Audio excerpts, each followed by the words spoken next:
بسم اللہ الرحمن الرحیم۔ مصنف ابو طیب علیہ الرحمہ نے فرمایا 7 اوقات میں جماع کرنا باعث برکت ہوتا ہے۔ نمبر 1، جو شخص پیر کی رات اپنی بیوی سے صحبت کرے اور اس کے نتیجہ میں اگر اللہ تعالیٰ بچہ عطا فرمائے تو وہ قرآن کا حافظ ہوگا اور اللہ تعالیٰ کی طرف سے اپنے مقدر اور قسمت پر راضی اور خوش رہنے والا ہوگا۔ نمبر 2، جو شخص اپنی بیوی سے منگل کی رات میں صحبت کرے گا تو اس کے نتیجے میں پیدا ہونے والا بچہ عالم ہوگا، اور اگر وہ مسلمان ہوا تو لا الہ الا اللہ محمد الرسول اللہ کی گواہی کے بعد اللہ تعالیٰ اس کو شہادت کی سعادت بھی نصیب فرمائے گا، اور مشرکین کے ساتھ اللہ تعالیٰ اس کو عذاب نہیں دے گا، اور وہ پاکیزہ اور ستھرا رہنے والا، رحم دل، سخی، پاک زبان ہوگا، جھوٹ، غیبت، چغلی، بہتان تراشی سے پاک ہوگا۔ جو شخص جمعرات کو اپنی بیوی سے صحبت کرے گا تو پیدا ہونے والا بچہ حکیم یا عالم ہوگا۔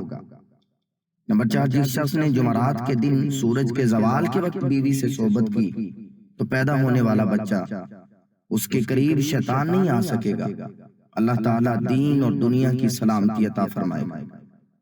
نمبر 5، جس شخص نے جمعہ کی رات اپنی بیوی سے صحبت کی تو پیدا ہونے والا بچہ خطیب یا واعظ یا قوال یا پیش قدمی کرنے والا یعنی ایڈوانس آدمی ہوگا۔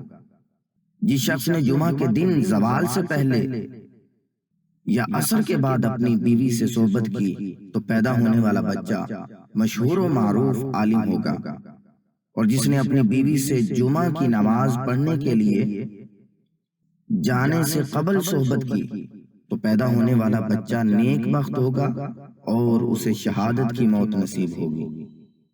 نمبر 7، جس شخص نے جمعہ کی شب عشاء کے بعد اپنی بیوی سے صحبت کی تو پیدا ہونے والا بچہ انشاءاللہ اللہ کا ولی ہوگا جو مرتبہ ابدال پر فائز ہوگا۔ اس ویڈیو کو لائک کریں، شیئر کریں اور ہمارے چینل کو سبسکرائب کرنا نہ بھولیں تاکہ ہماری آنے والی ہر نئی ویڈیو کا نوٹیفیکیشن آپ تک پہنچ سکے۔ شکریہ۔